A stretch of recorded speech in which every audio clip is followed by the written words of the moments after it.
Le 8 décembre 2024, l'impensable est arrivé. Bachar al-Assad s'est enfui de Damas, la dictature qui étouffait le pays depuis 54 ans a pris fin. Au pouvoir désormais, une coalition islamiste et un président, Ahmad al-Shara, qui a laissé des souvenirs sanglants sous son nom de guerre d'Abu al-Joulani, mais qui revêt à présent le costume civil et qui assure vouloir une Syrie pacifiée pour tous les Syriens.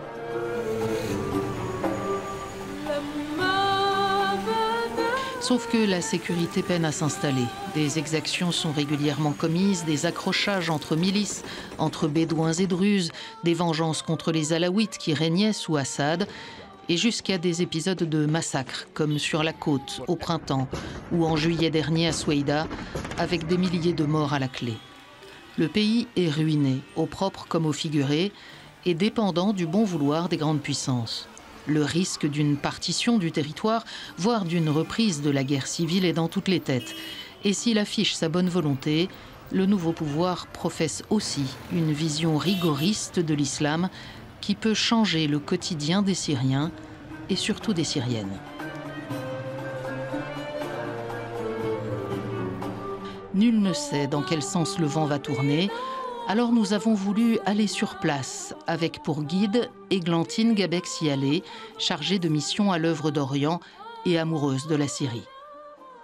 Alors nous voici à Damas. Églantine, si on est là, c'est grâce à l'œuvre d'Orient avec qui on réalise cette émission de reportage, mais aussi beaucoup grâce à toi et à la manière dont tu parles de la Syrie depuis toutes ces années. Toi, tu es tombée amoureuse de ce pays il y a 25 ans. Oui. Comment ça s'est passé ? Ça s'est passé quand je suis arrivée la première fois au monastère de Marmoussa en 2004, où j'étais envoyée pendant 2 ans comme volontaire. C'était une destination que je n'avais pas choisie, mais je suis tombée là complètement par hasard. Et j'ai vécu à Marmoussa, je pense, les 2 plus belles années de ma vie, en partie grâce au lieu qui est magnifique, on verra ensuite, mais aussi grâce à cette communauté qui m'a vraiment montré aussi l'âme de la Syrie, parce que cette communauté était... et toujours mixte, œcuménique, dédiée au dialogue islamo-chrétien. Et donc, à elle seule, à résumer, elle m'a fait entrer dans la composante et la complexité de la société syrienne. Et ensuite, je suis tombée amoureuse du reste du pays en le visitant de long en large, notamment avec le père Franz qui a réalisé des marches. Le père Franz était un jésuite qui a été assassiné en 2013. Et il emmenait des centaines de Syriens à travers pour leur faire découvrir leur pays. Donc filles et garçons, musulmans et chrétiens. Et il y avait quelques occidentaux, dont moi. Et donc j'ai aussi découvert ce pays à pied et toute sa richesse et surtout son hospitalité. Par exemple, dans le bus, quand on paye, on doit faire passer l'argent à l'avant du bus. Moi, je pense que j'ai dû payer 2 fois en 2 ans. Et à chaque fois, je demandais, mais qui a payé ? On me disait, Arlan wa Sarlan, sois la bienvenue. Alors que j'étais étrangère, j'étais censée avoir un peu plus d'argent que les gens avec qui je voyageais. Et non, comme j'étais étrangère, j'étais l'invitée. On ira bien sûr à Marmoussa parce que c'est pas possible de venir en Syrie avec toi sans aller à Marmoussa. Mais on a voulu, parce que tu parles notamment beaucoup et très bien des femmes de Syrie, on a voulu que tu nous fasses rencontrer quelques-unes dont tu nous racontais les histoires. Qu'est-ce qui te marque chez les femmes syriennes ? Ce qui me marque, ce qui m'a marqué, peut-être la première fois que j'ai pu revenir après 12 ans d'absence, c'est-à-dire après qu'elles aient elles-mêmes vécu 11 ans de guerre, c'était que déjà elles étaient très nombreuses. On disait qu'il y avait 80% de femmes à l'époque puisque les hommes étaient partis ou étaient en guerre ou étaient morts. Et donc elles tenaient le pays. Et elles le tenaient avec une énergie et un courage qui m'a paru complètement presque fou, démesuré. Je me suis dit c'est pas possible. Et je pense à Suzanne qui était dans son quartier complètement détruit, qui depuis 2015 d'ailleurs est resté détruit. Et elle, avec l'aide de Sœur Samia, elle reconstruisait appartement par appartement, en raccordant l'électricité, en raccordant l'eau. Et elle me disait, mais moi je veux reconstruire mon quartier, je veux qu'il soit aussi beau qu'avant. Et tout ça dans des éclats de rire et dans un décor de ruines. Et c'est ce contraste qui est saisissant. Et c'était pareil pour Sœur Jeanne qu'on rencontrera aussi. C'est cette école qui a été détruite, qu'elle a reconstruite à bout de bras et elle doit tenir, c'est une école de 2200 élèves. Ce sont des femmes, je ne sais pas d'où elles sortent leur énergie. C'est à la fois mystérieux et fascinant. Il y a l'énergie, puis il y a l'espérance aussi, c'est-à-dire la capacité à imaginer un futur. On voit qu'aujourd'hui, on est dans un moment vraiment très particulier de l'histoire de ce pays. Le régime d'Assad est tombé il y a moins d'1 an. 54 ans de dictature où tout le monde était très surveillé, vraiment le pays était sous emprise d'une certaine manière. On a senti ce vent de liberté, et puis en même temps il y a évidemment des interrogations, parce que ceux qui ont pris le pouvoir, alors on dit, on verra dans l'émission HTC, HTS, ça dépend si on prend l'acronyme anglais, français, peu importe. En tout cas, c'est les héritiers du Front Al-Nosra, donc des islamistes, il faut dire les choses. Et donc il y a aussi cette inquiétude, comment ça va tourner comme régime. Oui, au début c'était assez... en décembre, quand j'ai pu revenir juste après la chute du régime, c'était assez bouleversant parce qu'il y avait ce vent de liberté, on le sentait. On avait l'impression, les gens dans la rue ici à Damas, ils regardaient leur ville d'un nouvel œil. Et après, quand j'ai pu revenir en janvier, il y avait déjà une petite inquiétude qui pointait, mais les gens parlaient. Et ça, qu'on n'a pas pu le faire pendant 54 ans. Et moi, je me disais, mais comment, après toutes ces années, les gens vont réussir à exprimer leurs sentiments, à dire les choses? Et bien finalement, les gens se parlent. Et pour moi, ça, c'est un bon signe. Mais il y a une inquiétude, notamment pour les minorités chrétiennes, mais surtout les minorités druzes, les minorités alaouites. Et donc, il y a cette balance qui est peut-être quasi quotidienne chez eux, notamment chez les chrétiens, entre ça va aller mieux ou est-ce que ça va être pire? Est-ce que finalement, ce ne serait pas mieux de quitter le pays ou est-ce qu'il faut continuer à y croire, il faut leur laisser le temps? Et certains chrétiens, et surtout les jeunes, disent mais il faut aider ce nouveau pouvoir à construire la nouvelle Syrie. Ils ne savent pas forcément comment faire. Alors nous, on va on va faire des associations, on va les aider. Et ça, c'est un discours que j'ai entendu qui m'a frappée. La première communauté que tu nous emmènes voir, c'est celle des Sœurs des 5 heures. Qu'est-ce qu'elles font ici en Syrie? Alors, elles font plusieurs choses. Elles sont assez peu nombreuses, mais comme elles ont de l'énergie pour 10, c'est comme si c'était une congrégation de 100 personnes. Donc, à Damas, et notamment dans la banlieue de Damas, elles ont un centre d'écoute pour femmes, elles ont un centre de kinésithérapie, on dit en français, un centre pour l'accompagnement de jeunes enfants. Elles ont aussi des maisons de retraite, aussi sur la côte, je crois, à Tartous, Latakia et Hama. Et à Homs, elles ont un très beau centre pour enfants handicapés. Parce que si le handicap, en général, les enfants handicapés, on les cache, quoi. Et donc, Sœur Samia s'occupe de ce centre que l'œuvre d'Orient soutient beaucoup parce que c'est vraiment une très, très belle œuvre. On va aller les rencontrer chez elles, mais avant ça, Anne-Chantal Géraud a eu la chance de pouvoir aller à ce centre d'écoute de Jaramana. C'est un duo étonnant qui est à la tête du centre Al-Jamana. Aux côtés de sœur Marie-Rose se trouve la directrice du centre, Jeannette, de la minorité alaouite. Comme chaque jour depuis la création du centre il y a 2 ans, les 2 femmes retrouvent avec joie toute l'équipe qui travaille ici.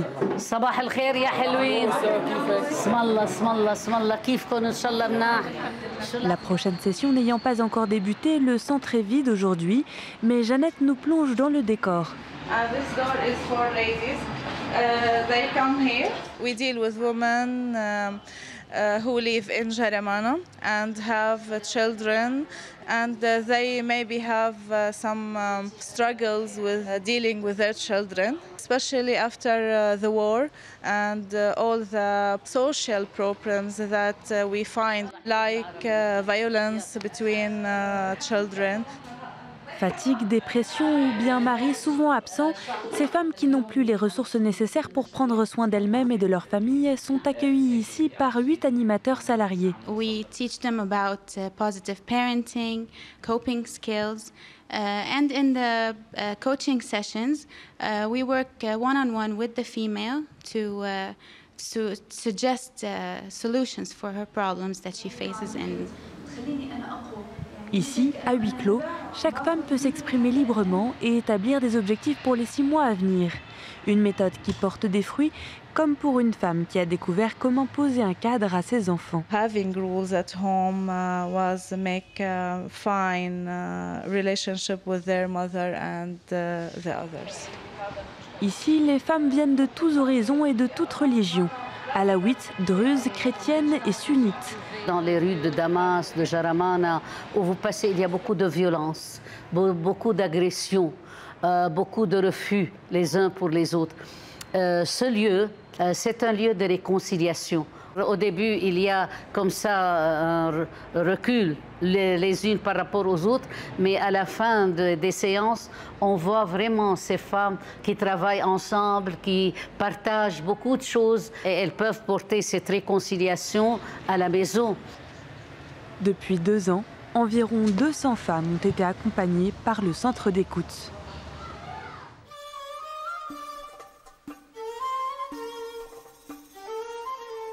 Sœur Marie-Rose, ici nous sommes chez vous. Là, il y a la partie où vous habitez, votre couvent. Et en face, c'est l'ancienne école, l'école qui vous appartenait. C'était un collège, des petites classes jusqu'à le bachot. Et en 1967, l'école a été nationalisée. Et depuis ce temps-là, on n'a pas pu récupérer cette école. Voilà, le couvent et l'école. On ne peut rien faire ici. C'est le gouvernement qui dirige tout. Okay. On n'a pas le droit de faire quoi que ce soit. C'est plus chez ici. vous, quoi. Ce n'est plus chez nous. Voilà. Voilà. L'eau bouillonnante. Et ici, c'était chaud. Ici, non. Comment est la situation par rapport au mois de janvier? Est-ce que les gens ont confiance? Est-ce qu'ils sont méfiants? Nous sommes inquiets. Nous sommes dans une attitude d'inquiétude, de peur, surtout après les choses qui arrivent. Chantal a rencontré aujourd'hui un type, Youssef. Sa cousine, hier, a été tuée devant l'école. C'est une institutrice à Homs. Elle a été tuée, comme ça, quand elle entrait à l'école.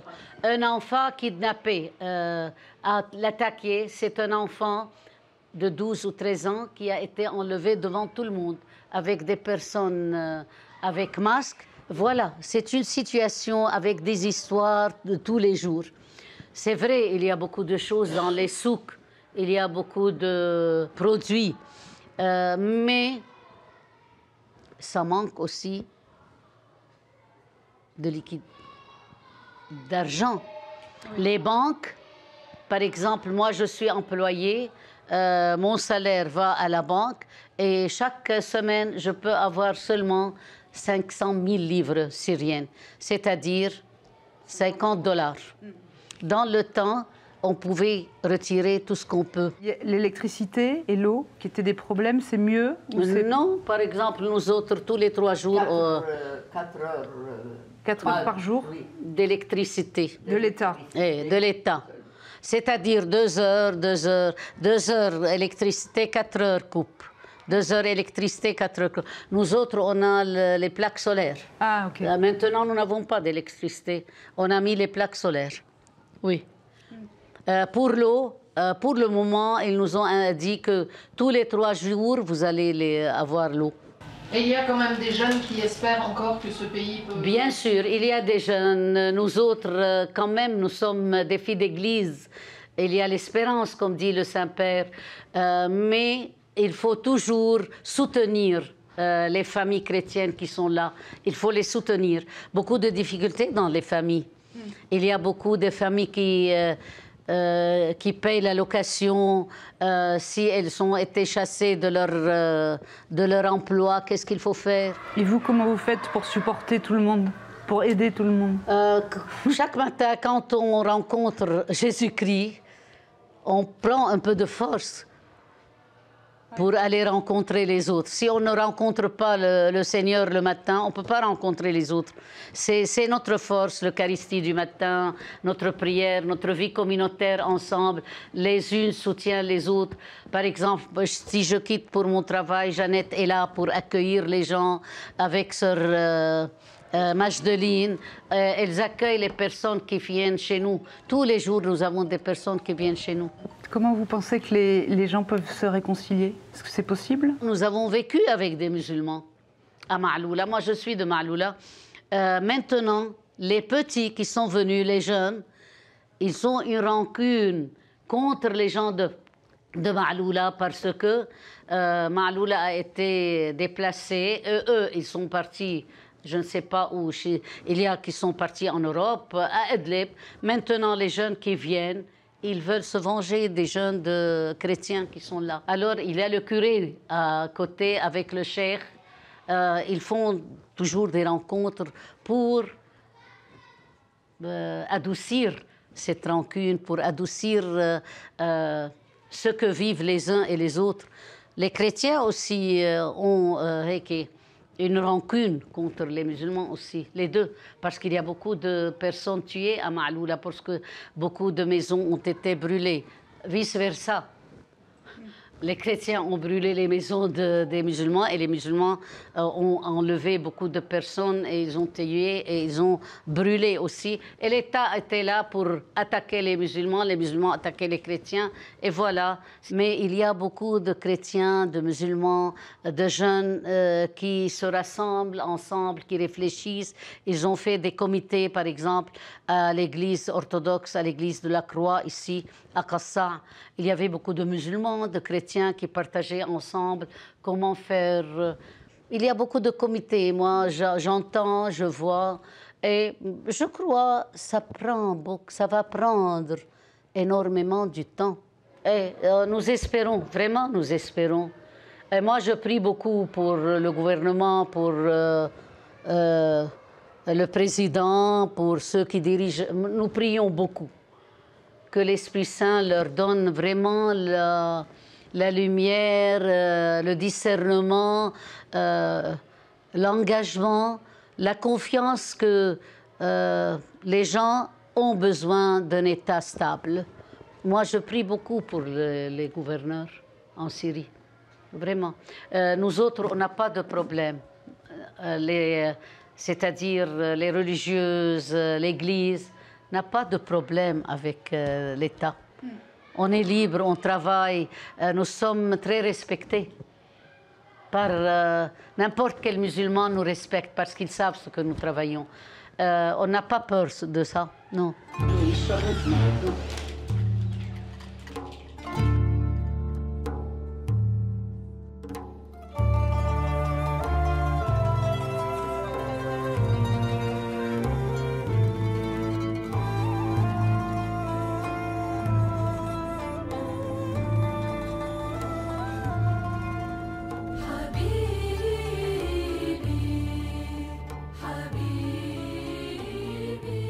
Après les Sœurs des 5 heures, nous partons maintenant à la rencontre de Sœur Jeanne, une sœur de la Charité de Besançon.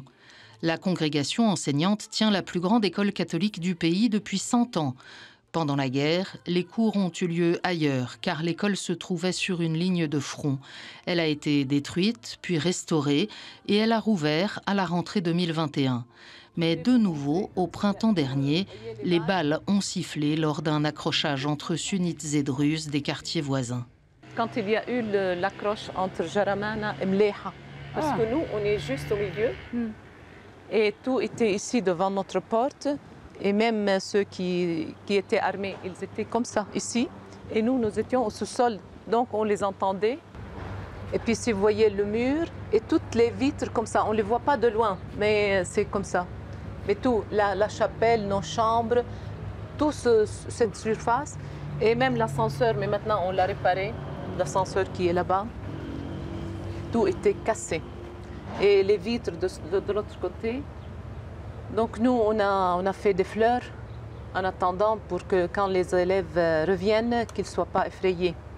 Donc on a mis des fleurs là où il y a... Des impacts? Oui, parce que les pauvres, ils en ont marre de... Surtout que l'école a été endommagée pendant la guerre et c'est notre seulement 5e année, on est retourné dans cette école.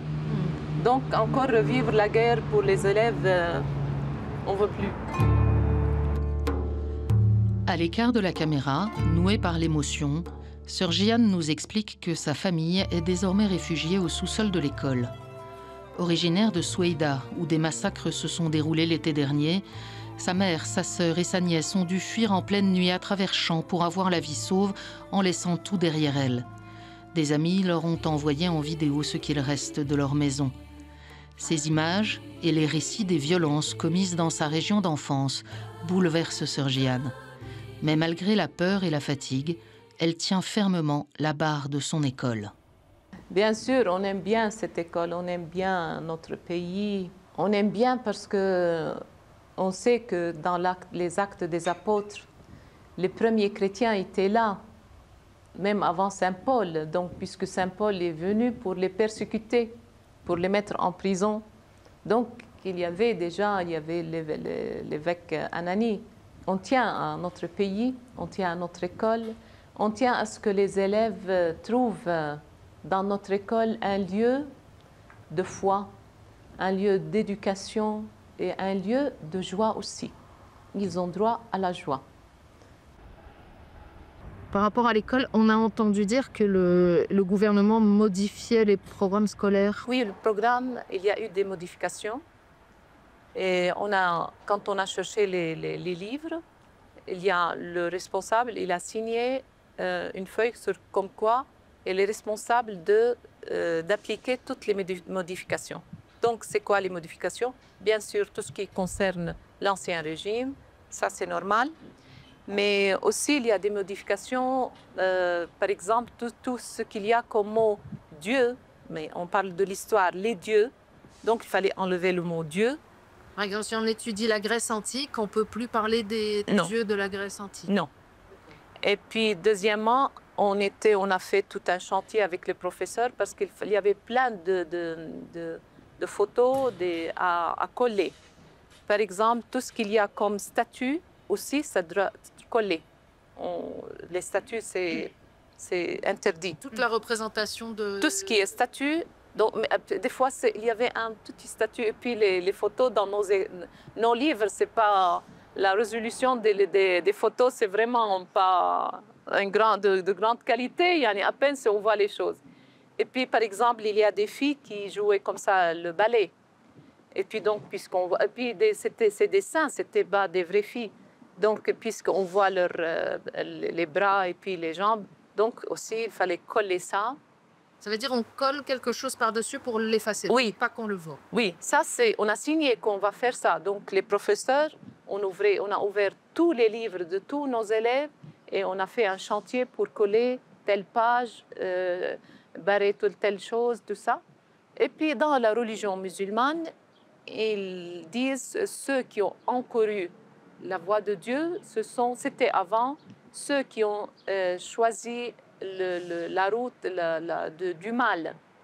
Alors, c'est remplacé par, ce sont les Juifs et les Nasara, ça veut dire les chrétiens. Donc, on a repris ça pour des enfants qui ont 6 ans, qui vivent ensemble, qu'il va apprendre que...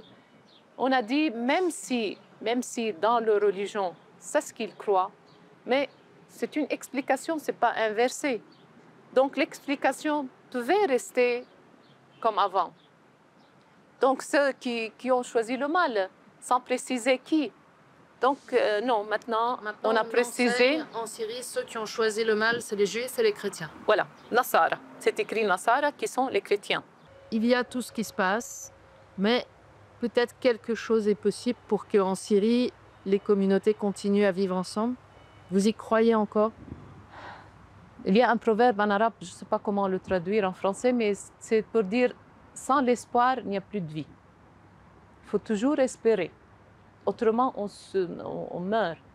Et donc, on est toujours là, on espère, mais autrement, on va mourir psychologiquement. Donc, c'est cette espérance et cet espoir aussi qui va dire que peut-être on a vécu des années et après, il y a eu l'épanouissement. Et maintenant, ce qu'on vit, on espère, parce que je crois que le dernier mot, non, ce n'est pas pour la mort, c'est pour la vie. Donc, on espère toujours. Et bien sûr, Saint Paul dit que les épreuves vérifient la qualité de votre foi. Oui, il y a des moments que ce n'était pas facile, mais aussi on dit c'est notre foi, il va être purifié par ces moments. Et ça va nous aider à plus s'attacher à notre foi, à notre vouloir dire quel est notre rôle dans tout ça. De dire qu'on ne peut plus rester comme ça, passif. Bien sûr, au début, on a le choc, mais après le choc, il y a un moment où dire qu'est-ce que nous pouvons faire dans les petites choses, ce qu'on peut faire, mais on a un rôle à faire dans cette école, ailleurs, donc, mais il y a quelque chose à faire. Et on a notre rôle. Autrement, notre vie n'a plus de sens.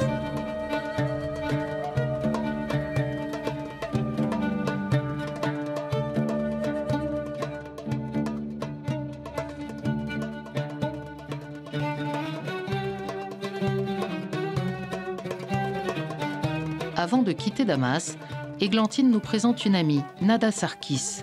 Elle est restauratrice d'icônes et de peintures au Musée national de Damas. Comment ça s'est passé un peu toutes ces années entre 2011 et le 8 décembre dernier? Très mal. Très mal. Très difficile.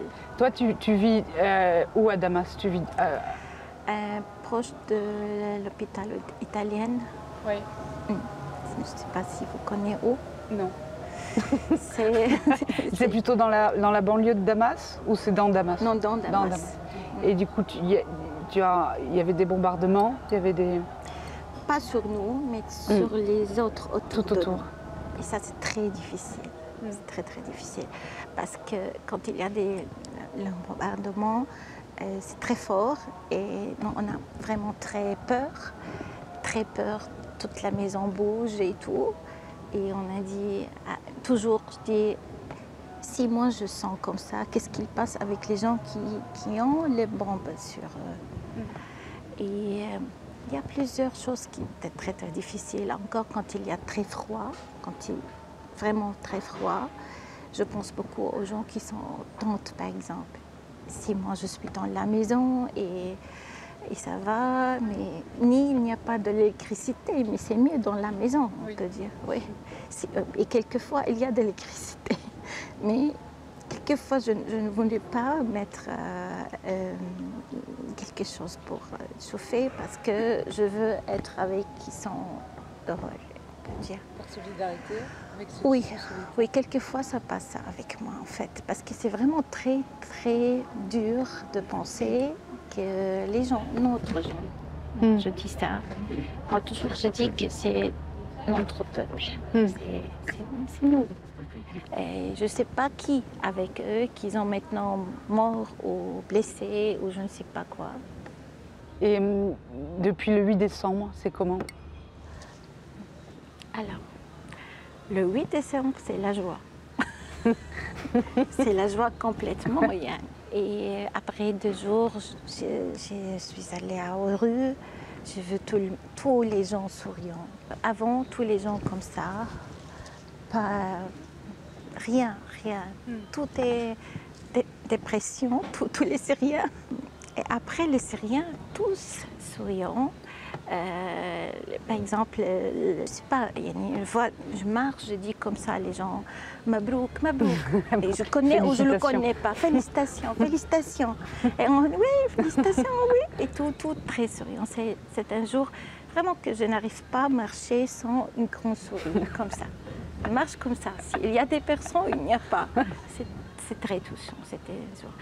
Mais après les problèmes à Sahel, cette première déçue. Sur la côte? Oui, et on est très fâchés, malheureusement. Et après on a dit non, mais ça va, peut-être ça passe. Et tout le monde nous dit que ça ne marche pas tout de suite. Ça prend du temps parce que les gens sont très fatigués et tout. Oui, mais après encore l'événement de Souaïda, encore un autre grand déçu. Mais encore, moi, en fait, je ne suis pas tout à fait avec, ni tout à fait contre. Je sais qu'il y a des choses bien et il y a des mauvaises choses. Et je sais que peut-être c'est un peu normal, parce que toujours je pense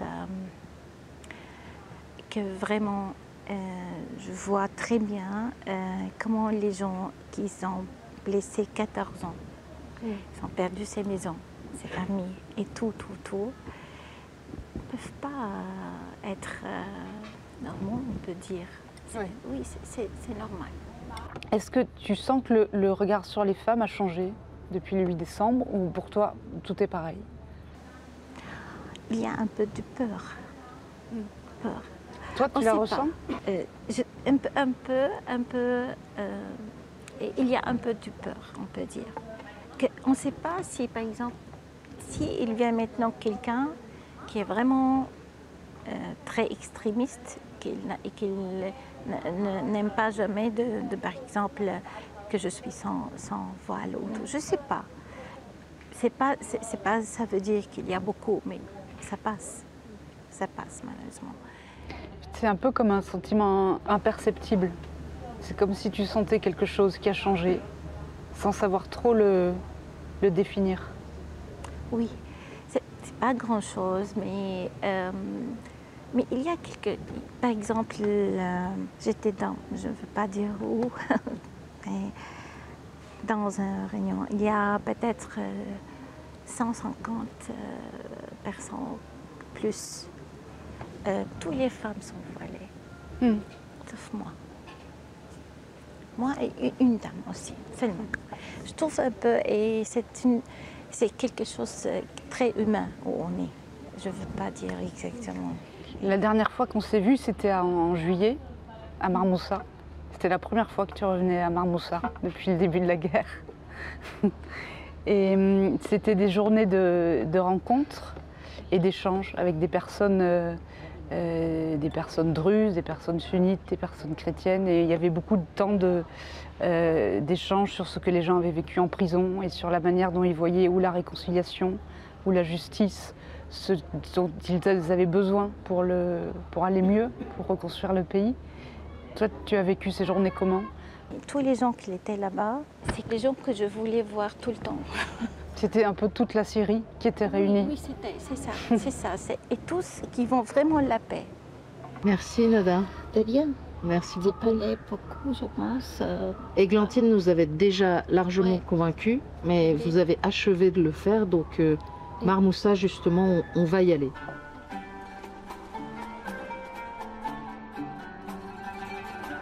Le monastère de Saint-Moïse l'Assyrien ou Marmoussa se trouve à 70 km au nord de Damas, dans le désert montagneux, près de la petite ville de Nebek. Ici, des moines se retirent depuis le VIe siècle. Mais c'est en 1982 que l'aventure actuelle a commencé. Le jésuite italien Paolo Dall'Olio y fonde, avec Jacques Mourad, une communauté monastique tournée vers le dialogue islamo-chrétien. En 2013, le père Paolo a été enlevé, il est depuis porté disparu. Et en 2015, son successeur Jacques Mourad fut enlevé à son tour durant plusieurs mois. Malgré ces événements et la tension des années de guerre, le calme et l'hospitalité sont toujours la marque du lieu. Ça y est, on est arrivé à Marmoussa, on en parlait depuis le début de cette émission, Églantine, et tu nous disais, quand on a commencé, que tu as vécu ici pendant 2 ans. Oui, c'était un peu anarchique parce que j'étais la première volontaire avec une autre qui était, elle, ingénieure agronome, donc ses missions étaient plus spécifiques, définies. La mienne était au départ d'informatiser, entre guillemets, la bibliothèque qui avait des livres, qui a toujours des livres en arabe, en anglais, en allemand, en français, en italien. Et en gros, de rentrer les livres dans un système informatique, lui-même arabe et langue latine, avec des Mac et des PC, et sans trop d'électricité. Et j'avais un jeune assistant, Mohamed, qui s'y connaissait autant que moi. Mais donc on a passé beaucoup de temps à lire dans la bibliothèque. Puis finalement, le père Paolo, qui était alors supérieur de la communauté, nous a dit que notre travail était à peu près inutile. Et donc ensuite, je l'ai aidé à écrire des projets pour faire des demandes de financement, pour restaurer les fresques, pour construire les autres monastères et pour financer les événements interreligieux qui se passaient ici. Qui est-ce qui vit là aujourd'hui ? Aujourd'hui, il y a les moines moniales, donc il y a le père Jihad qui est le supérieur. Pendant la guerre, c'était sœur Ouda. Et il y a sœur Carole, il y a le frère Youssef, le frère Ziad, le frère Majd. Donc ils sont 6. Et puis il y a d'autres membres de la communauté, mais qui vivent ailleurs, soit à Rome, soit en Irak. Et puis il y a aussi des gens qui vivent là à l'année, comme le jardinier, comme Abou Raed qui écrit des icônes et qui sculpte ici, qui est musulman, qui vit ici depuis 25 ans. Ici, tu nous as invités à rencontrer particulièrement 2 femmes. Alors, on va aller les voir, mais avant, est-ce que tu peux nous en dire un petit mot ? Il y a sœur Ouda, d'abord, qui est là depuis très longtemps, je crois. Sœur Ouda est là pratiquement depuis le début. Elle est damascène. Elle est, je crois, oui, elle est arrivée dans les années 90 peut-être. Et elle est restée ici tout le temps de la guerre. Et à la disparition du père Paolo, c'est elle qui est devenue la supérieure. Donc elle a pris la responsabilité de ce monastère en tant que femme, pendant les années de guerre, ça a été quelque chose qui l'a beaucoup marqué, aussi physiquement, et qui l'a blessée aussi. Mais elle a quand même réussi à tenir le cap et à continuer, quoi. Et c'était vraiment des années difficiles pour elle. Il y a aussi Sœur Carole, oui. On va aller voir. Sœur Carole est plus récente, dans un certain sens. Je pense qu'elle est moniale depuis une quinzaine d'années. Elle a eu une vie professionnelle avant, notamment à l'étranger, en Allemagne, il me semble. Et elle aussi était là pendant la guerre. Elle avait déjà vécu d'autres guerres, donc c'était quelque chose aussi qui a été difficile de revivre ça une nouvelle fois. Mais elle... je ne sais pas comment elle et Ouda et Sœur Dima, qui n'est pas là, mais ont traversé tout ça. Parce que moi j'aime beaucoup cet endroit, mais c'est un endroit qui est rugueux quand même. Qui est à la fois enveloppant et rugueux. Et donc c'est un peu ces trois femmes qui ont tenu ce monastère. Le père Djihad n'était pas là tout le temps, le père Jacques passait. Donc oui, c'est... On va aller les voir justement. Et on va aller voir en premier Sœur Carole.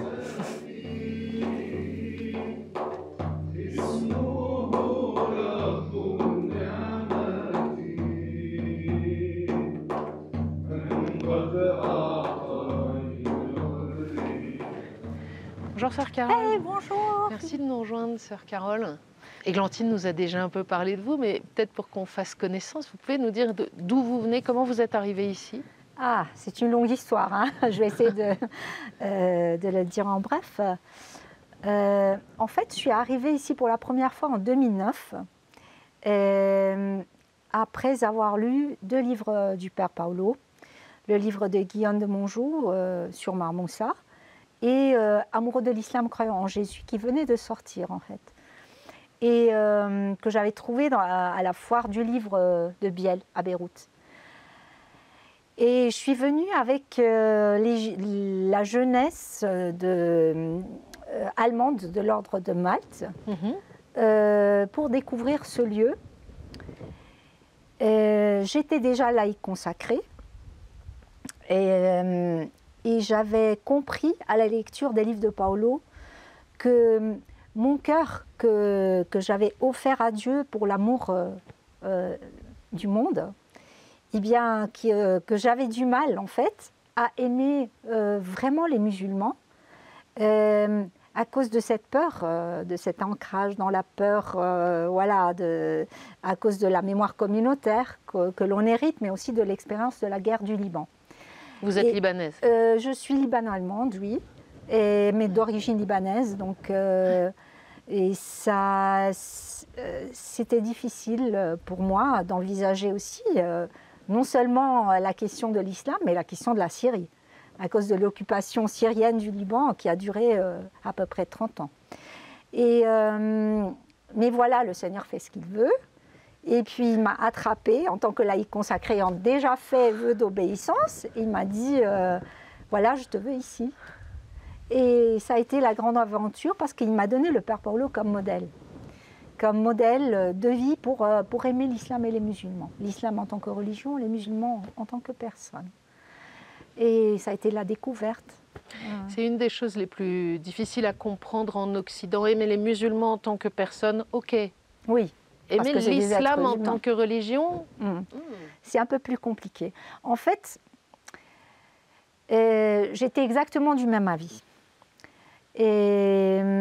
lorsque je suis venue pour la première fois, c'était le 5 décembre 2009, avec le livre du Père Paolo en poche, Amoureux de l'islam.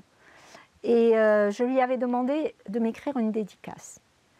Et il m'avait écrit en arabe qu'il nous souhaitait un chemin commun qui me porte à tomber amoureuse de l'islam et à m'ancrer plus profondément en Issa, le Christ, le sauveur du monde entier. J'avais déjà donné ma vie à Dieu, mais là, c'était la spécificité de cette vocation que le Christ voulait pour moi. Et donc, c'était ma vocation dans la vocation. Voilà. De fait, une des particularités de la communauté ici, c'est qu'il y a des frères et des sœurs. Oui, le fait qu'on soit des moines et des moniales, c'est avéré prophétique pour notre vocation spécifique d'accueil de musulmans et de chrétiens. Parce que si ça avait été un monastère exclusivement masculin, eh bien, les musulmanes ne seraient pas venus, les hommes ne seraient pas venus en famille. Et ça a fait toute la différence. Il y a des femmes chrétiennes ou musulmanes qui viennent toutes seules pour des retraites à cause de notre présence comme femmes ici, comme moniales. Et donc ça a été vraiment une chose prophétique qui a aidé à l'accueil. Des femmes musulmanes, qu'est-ce qu'elles viennent chercher ici ? Eh bien, elles sont différentes les unes des autres, mais certainement, Marmoussa est un endroit où les personnes, qu'elles soient musulmanes ou chrétiennes, essayent de se rapprocher de Dieu. On a entendu beaucoup de témoignages du soulagement des Syriens de la fin du régime précédent, mais aussi beaucoup d'inquiétudes du profil, j'oserais dire, de ceux qui ont pris le pouvoir, qui proviennent de groupes fanatiques. Oui. Est-ce qu'ici, il y a une inquiétude, il y a une... Ben, disons, le premier mouvement a été la joie, comme partout. Enfin, partout, chez beaucoup, disons. Après ce qui s'est passé sur la côte, eh bien là, par contre, l'inquiétude a commencé à pointer, mais ce n'est pas uniquement une question d'inquiétude. On sent qu'on est appelé à critiquer de manière positive, propositive. Avec le régime précédent, nous, on était sous contrôle. C'était vraiment un contrôle à 100%. On savait bien qu'il ne fallait pas dire certaines choses, voilà, alors qu'aujourd'hui, on peut s'exprimer librement. On essaye, dans notre manière de nous exprimer, d'être propositif, de critiquer, mais en proposant ce qui serait mieux. Je suis sûre que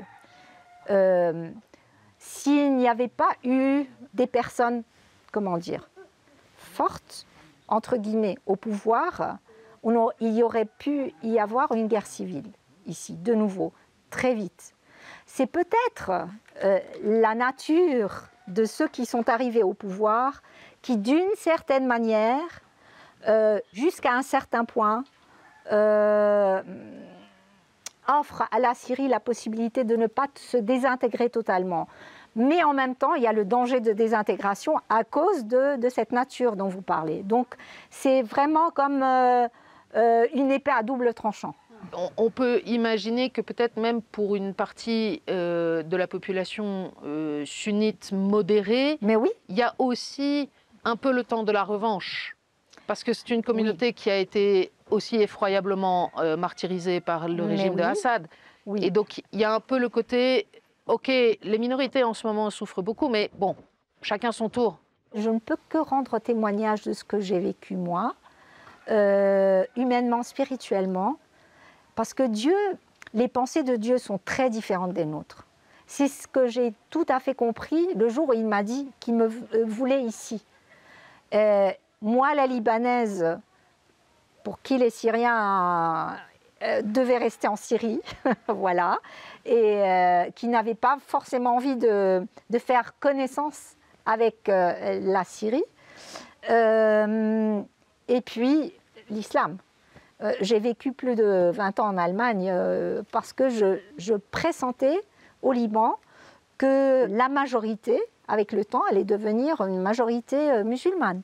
Et je me disais, oui, c'est juste qu'ils prennent le pouvoir un jour, parce que ce sera la majorité. Mais moi, je ne veux pas vivre avec, sous l'emprise d'un régime musulman. Donc, je veux m'en aller vivre à ma guise ailleurs. Et Dieu qui me reprend et me ramène vers tout ce que je ne voulais pas. l'islam, et en plus pas l'islam au Liban, mais l'islam ici, en Syrie. Et donc ces pensées ne sont pas les nôtres. D'ailleurs, c'est ce que j'ai choisi comme devise pour ma vie monastique, le jour où j'ai fait ma profession perpétuelle, est tiré de la lettre de saint Paul aux Éphésiens, quand il parle du Christ qui, en lui-même, a détruit ce mur de la haine en faisant des deux un, en sa propre personne. Et je crois que c'est à cela qu'on devrait arriver, parce que par sa croix, c'est cela qu'il a fait. Il a joint en soi l'humanité entière dans son amour, en brisant, en détruisant le mur de la haine qui les séparait. Merci, sœur Carole. Merci à vous. Tu vas nous emmener voir sœur Ouda maintenant. Oui, pour voir à quel point la communauté est diverse. Moi, ce que j'aime beaucoup dans cette communauté, c'est que souvent, ils ne sont pas d'accord entre eux. Donc, souvent, ils se disputent, même sur des questions théologiques que je ne comprends pas trop. Mais c'est ça qui fait toute leur richesse aussi.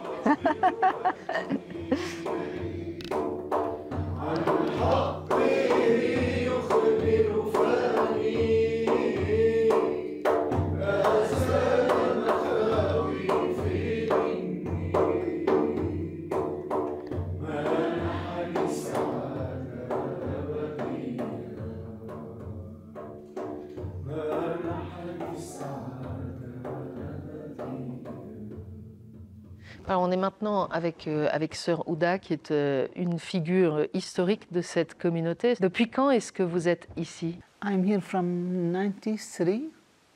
I came here to visit the place before a little bit because my close friend, she was close friend to Paulo. And she was living in Canada, and I was preparing my paper to go to continue my study in Canada because I finished agronomist in Damascus. So when I came here for 3 nights, something happened. I can't say in English, I don't know. There is the prophet Jeremiah, he said something, you tempted me and I was tempted. So something happened. There is something between me and between God. So special because our vocation was dialogue with Muslim people. And my family in Damascus, we are in a Christian street in all Damascus. We don't have neighbors, neither in school. Nobody Muslim around us. So when I came here, it was difficult for me. Only this, how can you speak about love Muslim people when you don't know them? So I spoke with Paul about that. So he told me that you pray, especially the Holy Spirit, and this conversion, because from our growing up in the family, they put in our minds that there is, they come to get our place, our country, so we, and special critic them from the social part of the married. Many the women made a lot of children, so something we don't can we say we don't used to have good relation with them. So I tried to see how Paulo he did, how he received them, how he really loved them, and he was for me like a good example to start this walking, spiritual walking, to open and to change in my life. J'imagine que vous comprenez que pour une partie des chrétiens, entendre ce discours de Mar Moussa d'amour des musulmans et même de l'islam, ça puisse être très, très choquant, difficile à entendre aujourd'hui. Of course, and from the beginning it was difficult when Paulo started this way, because for our history, for our mentality, background, everything against our growing up with Muslim people. But the people started to understand slowly, because they were waiting the first year that will change the church mosque and all of them will be Muslim. When they saw that nothing happened from this and we live together and something come fruits, but at the beginning when the reaction is like this, it's not easy for them to accept. I can understand them, but in the same moment we have to continue, because the only way we can continue to stay here at home. If we don't love them, we don't live together, it means that we have to leave. But if we decide as a community to stay home, it means that we have to love them. Merci, sœur Ouda. À vous.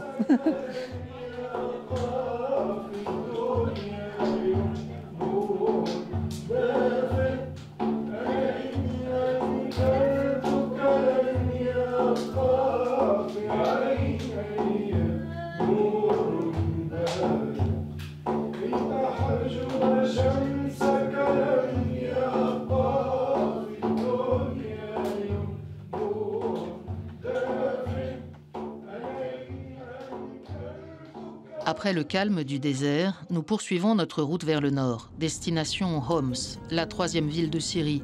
Théâtre d'affrontements extrêmes entre les forces du régime bassiste et les rebelles, la ville a été en grande partie détruite pendant la guerre.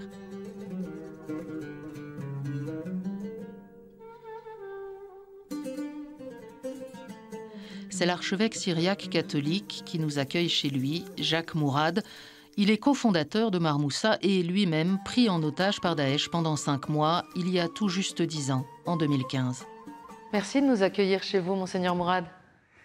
C'est votre maison, soyez bienvenue, c'est une joie pour nous. Merci beaucoup. On vient de Marmoussa, vous êtes un des cofondateurs de cette aventure. Moi, je me demandais, après avoir entendu tous ces récits, ce désir de rencontre, de dialogue perpétuel avec les musulmans notamment qui anime Marmoussa, est-ce que aujourd'hui que vous êtes évêque, vous voyez les choses de la même façon que quand vous étiez moine? Pour moi, oui. C'est toujours le même le chemin que le bon Dieu nous a invités à suivre dans cet charisme spécial. On est fidèle où on va de le vivre. Vos chrétiens, vos fidèles ici à Homs, avec tout ce qu'ils ont vécu ces dernières années, ils ont ce désir de la rencontre avec leurs voisins musulmans, parce que c'est un peu plus facile quand on est, pardon de le dire comme ça, mais dans un monastère à la montagne, que quand on a traversé tout ce qui s'est passé dans une ville comme celle-ci. Notre peuple porte un bon cœur, en général. Et ça permet de vivre ensemble avec toute simplicité. Le voisinage, le travail, les échanges dans les marchés, tout ça, c'est normal. Parce que c'est aussi, il dépasse la religion ou l'ethnie, parce que ça c'est très très ancien, ça c'est profond dans notre mentalité, dans notre histoire. On a l'impression, quand on vient de loin, comme moi, comme nous, qu'il y a quand même... Le sol est un peu incertain en ce moment. Il y a à la fois ce grand espoir qui est né avec la liberté, la chute du régime, et puis chez les minorités notamment, une vraie inquiétude de comment va tourner le régime actuel. Comment vous voyez cette situation, vous?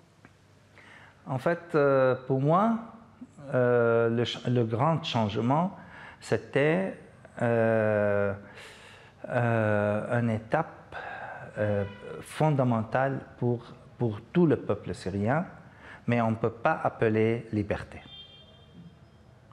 Ça c'est encore très très loin d'arriver à ça.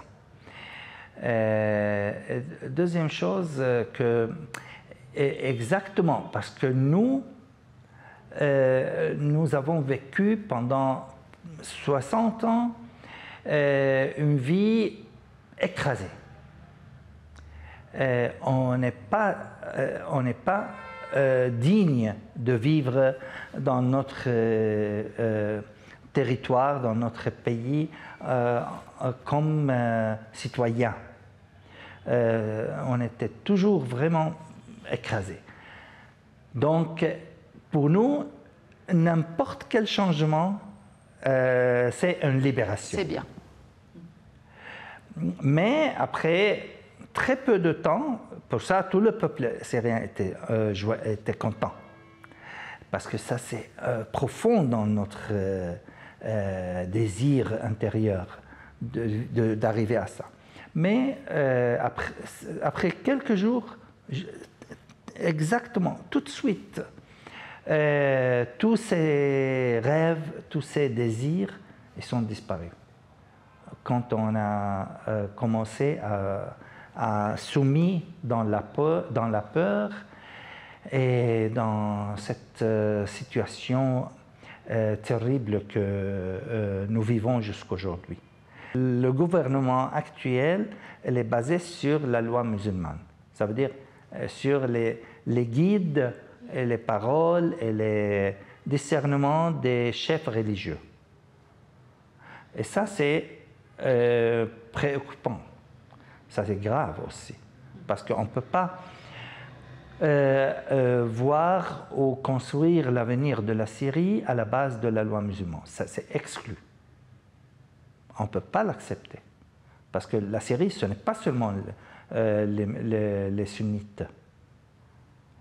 Et donc, nous, on pose la question où on est dans cet chemin politique, nouveau chemin politique de la Syrie. Il faut être conscient que le peuple syrien est un peuple écrasé, fatigué. On est devenu très très pauvre, vraiment sans rien à tous les niveaux. Et en même temps fatigué après ces 14 ans. Pour nous, on considère ces 14 ans comme vraiment les 14 étapes du chemin de la croix que Jésus a vécu. Est-ce que ce chemin est encore long?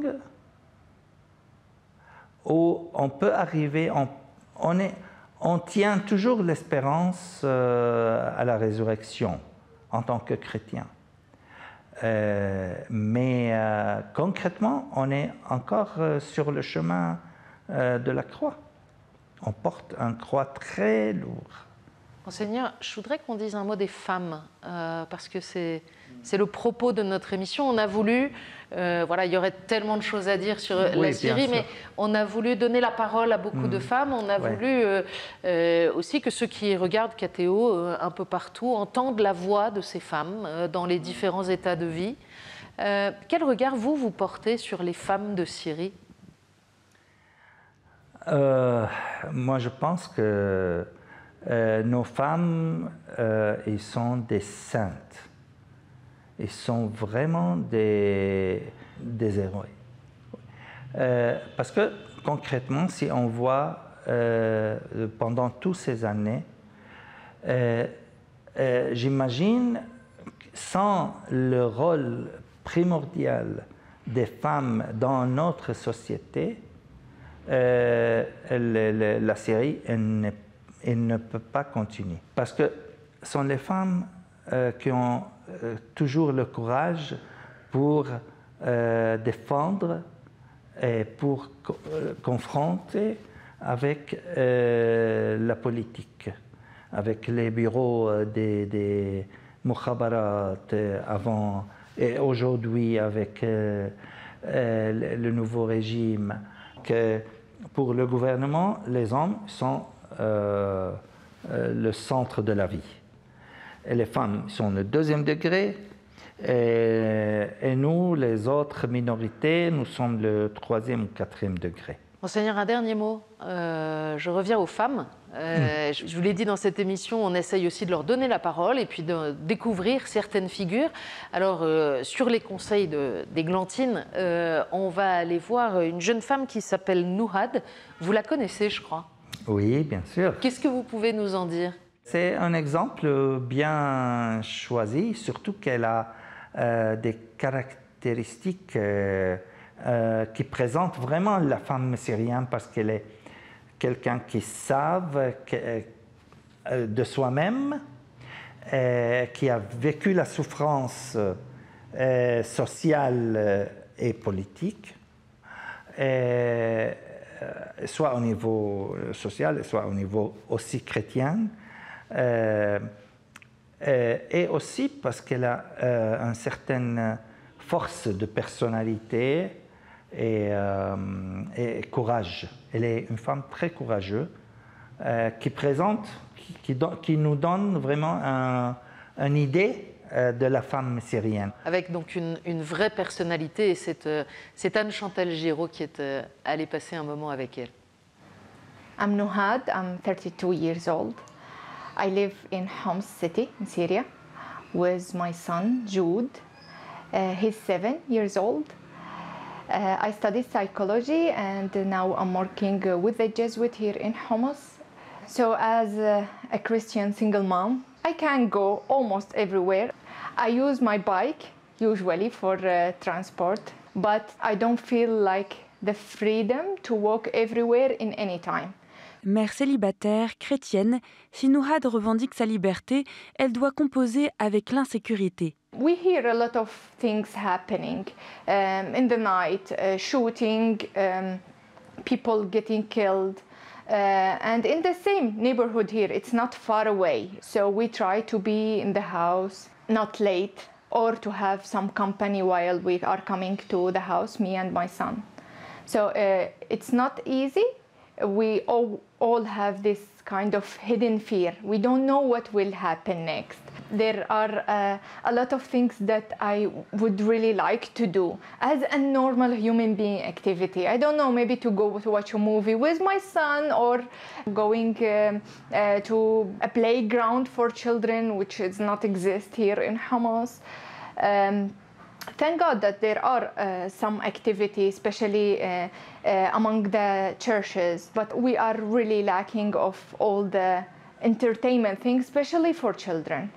Au-delà des conditions de vie matérielles, ce qui frappe Nuhad, c'est le changement insidieux des mentalités. Women before they used to wear whatever they want, whenever they want. For sure, the responsibility changed. Now, after the war finished, the way that the society is dealing with the women nowadays is changed.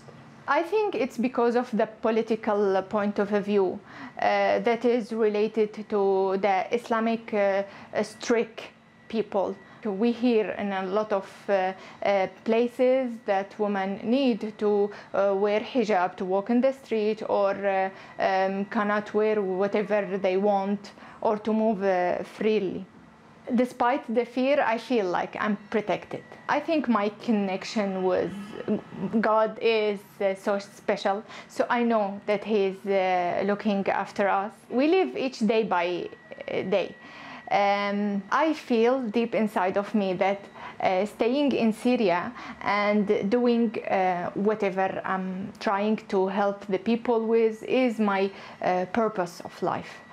Malgré les signaux inquiétants, Nuhad continue d'espérer en une Syrie où tous seraient citoyens. If there was a Syria that I dream of, it would be a country where a child or a woman or a man, they will have the same dignity. People with freedom, freedom of expression, freedom of movement, a country where Jude, he will not have to introduce himself as a Christian or a minority, a country where he can be treated as only a human being.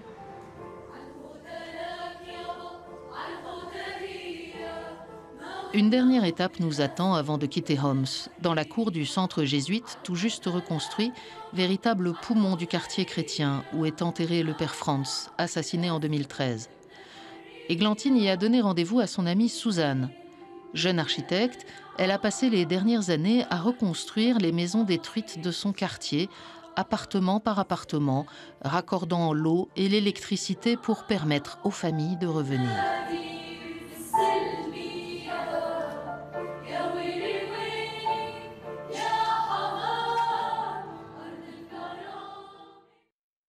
So you were born in Homs? Yeah, I born in Homs, but not in the Homs city. I born in a village nearby the city. It's like 10 minutes far away. Till 2012, when the war started, so my village is fully destroyed. So we had to move to the city, to here, and continue like moving from place to another till now, but during Homs city. So I'm now like a city girl, half city girl and half village girl. Quand as-tu commencé à travailler avec Sœur Samia pour la restauration du quartier détruit de Homs? Directly after I graduated, I was working in architecture when I was a student, and then when I graduate, directly I work with Sister Samia.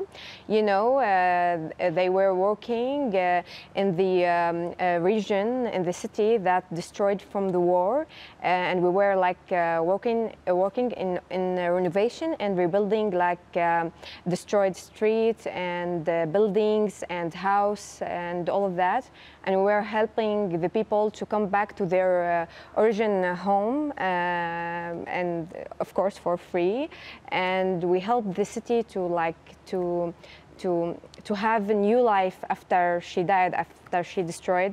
I think, and you know the difference, you came a long time ago, and now you can see the difference, how the life like come back to the neighborhood and all of that.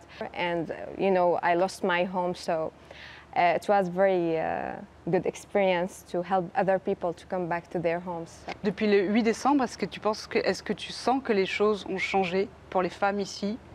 Sometimes I am afraid, but most of my time, no, I'm not afraid. Yeah, maybe all my family and my friends and the people who I work with them, afraid. But me, I don't know. Sometimes when I sit with myself, okay, I feel afraid when I saw the big picture. Then I go back to work and do my stuff and all of that, so I forgot to be afraid. And also, you know, I have a belief, you know, maybe he helped me, the belief in God, and I think he gave me the feeling safe here, but maybe for other people, no, you know. I heard you sometimes post on social media. Yeah. Do you feel you can say anything you want? Oh, no. I can say more than the old days, yes. It's more freedom than the old regime, of course. But nobody like forced me to not posting, yeah? But I post now more than old days, but there is lines, because I still say we don't have like safe, it's not safe days, because somebody will be angry from me, and maybe he will saw my post, and he will be not good for him, and maybe he will came and shot me or kidnap me or all of that. So I'm not now afraid from the regime or the police or you know, the old regime. Now I am afraid from the stranger people who I don't know him. And I know there is no law now, or no, you know, there's no safety in the country. So nothing will make this person, if he is angry from me, and nothing will make him stop to not to kill me or kidnap me or just doing wrong thing to me.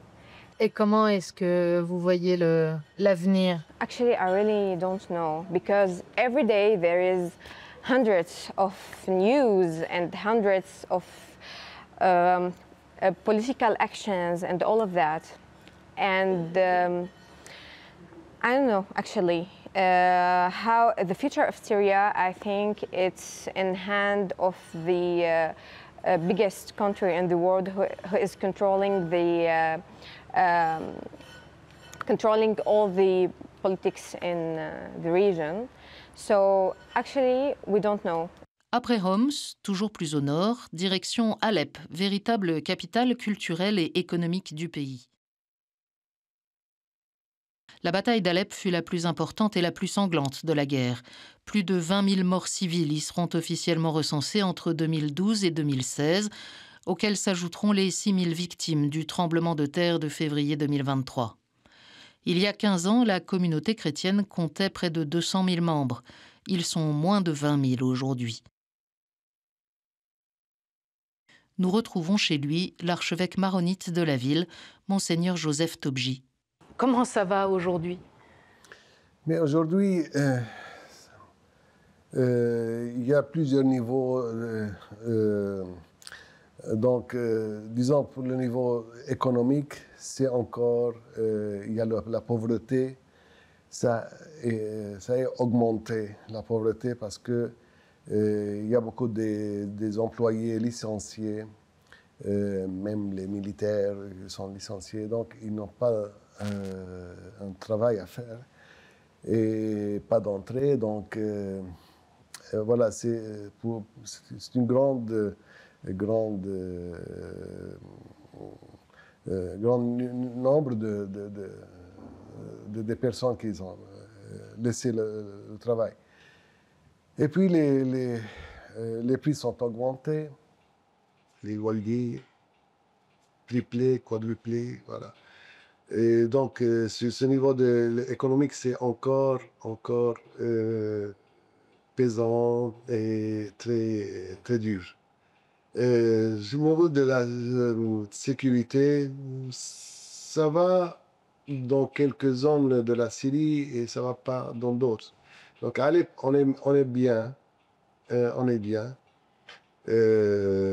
Jusque la semaine dernière, il y a eu un combat vraiment très fort, mais ça a duré 3 heures et bon, et puis c'est calmé.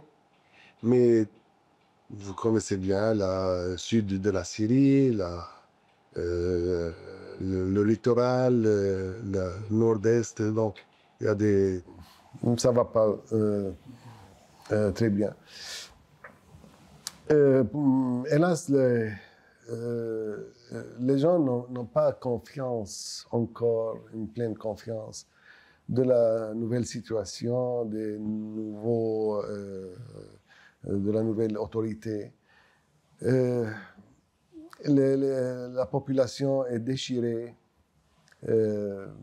soit au niveau de la religion, même de la diverses parties de la Syrie. Donc, c'est dur de faire un paix intérieur entre la population et de conciliation après tous ces 14 ans de la guerre.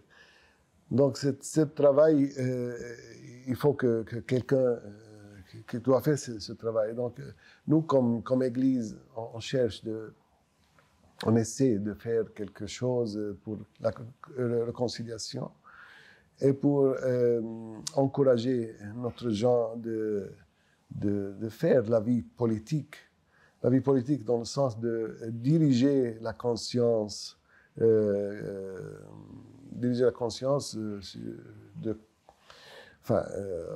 dans la direction chrétienne, dans la direction de droits de l'homme, dans la direction de toutes ces choses, enfin, d'un État civil, d'un État moderne. Voilà. Donc, c'est ça le grand travail que nous faisons maintenant. Et vous-même, votre état d'esprit aujourd'hui, Monseigneur? Votre état d'esprit aujourd'hui? Moi, je garde l'espérance. Je garde l'espérance toujours, depuis le commencement, hélas, de la guerre. Espérance, ça va pas. C'est pas l'espérance humaine, mais c'est l'espérance divine, parce que c'est une vertu divine, l'espérance, n'est-ce pas? Quand on est avec le Seigneur,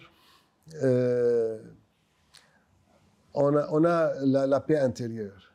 Monseigneur, après vous avoir quitté, on va aller rencontrer Gina, oui. Que vous connaissez, Gina Hachi, qui tient cet espace du ciel. Qu'est-ce que vous pouvez nous dire sur elle? Oui, c'est chapeau, hein, pour Gina. Oui, elle travaille sur notre patronage, donc... non, moi, je connais Gina très bien, le travail qu'elle fait. Et toujours, on se rencontre. Et elle fait un travail vraiment très bien. Et qui construit les mentalités, la vie sociale de ce qu'ils travaillent avec eux. Peu à peu, c'est un travail très accuré et très bien, oui, oui. Et elle fait... donc, ce travail, c'est ça qu'on a besoin dans notre pays. Et il faut la soutenir.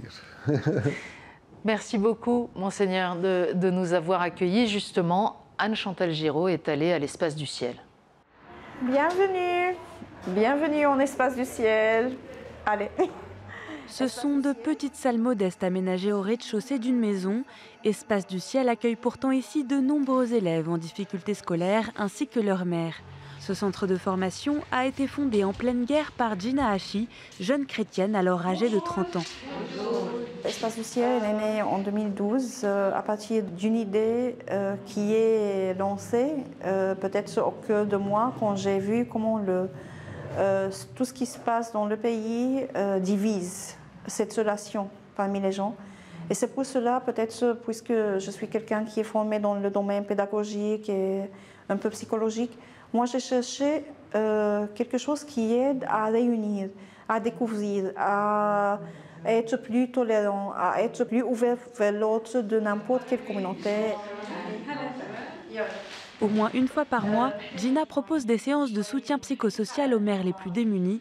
C'est le cas de Hamida, dont le mari a été kidnappé pendant la guerre. يعني أنا كل ما بتضايق يعني بحتاج الناس اللي هون اللي هن الكادر اللي هي الآن سجينة يعني أنا مرقت بظروف يعني كتير سيئة كتير صعبة كتير كانت يعني أنا اللي مثلي أنا لو ما هون أنا يمكن كنت من زمان أنا يعني خالصة فأنا كتير بشكر الله وبحمد الله إنه أنا تعرفت على هذا المركز. Hamida est sunnite. Ici, elle rencontre des femmes de tous horizons. Des chrétiennes, des yézidis, des druzes ou des kurdes comme Badia. طبعا هون بالمركز في عم نعيش حالة من التعايش السلمي والسلم الأهلي.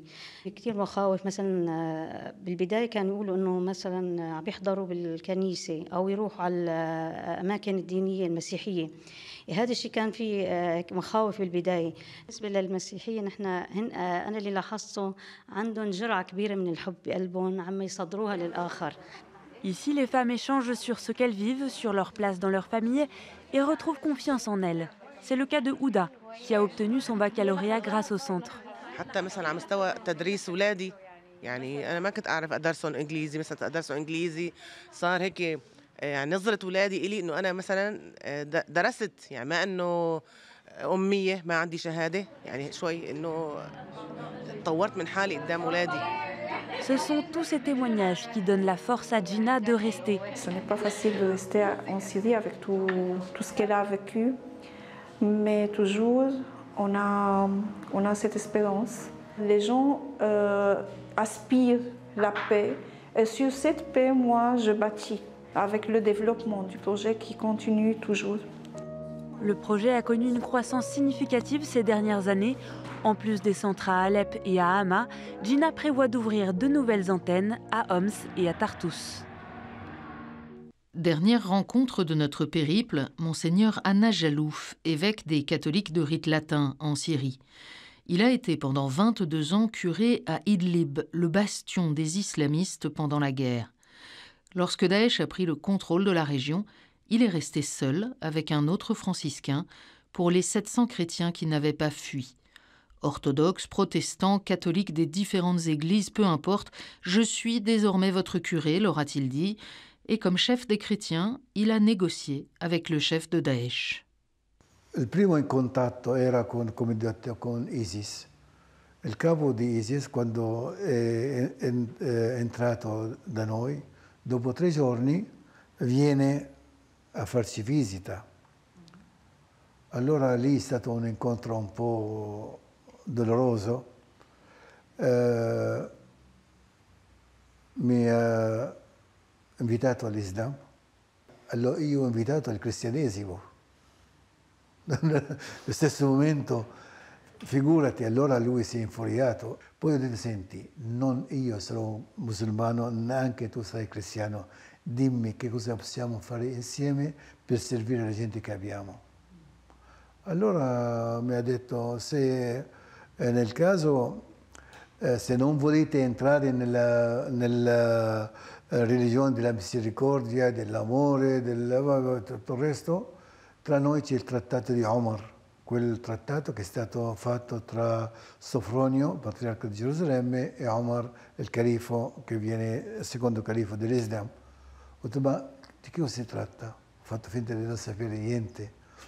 Dice, ecco, dovete togliere tutti i vostri segni religiosi, le vostre statue, le croci, e le donne si coprono e pagate gli attributi. Ho detto le ultime due no. Perché no? Ho detto, noi, le nostre donne si vestono degnamente, ma non sono obbligati a vestirvi come voi. La prima cosa.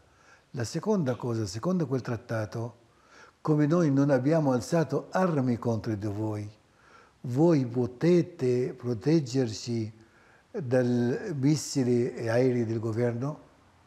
No, allora non paghiamo.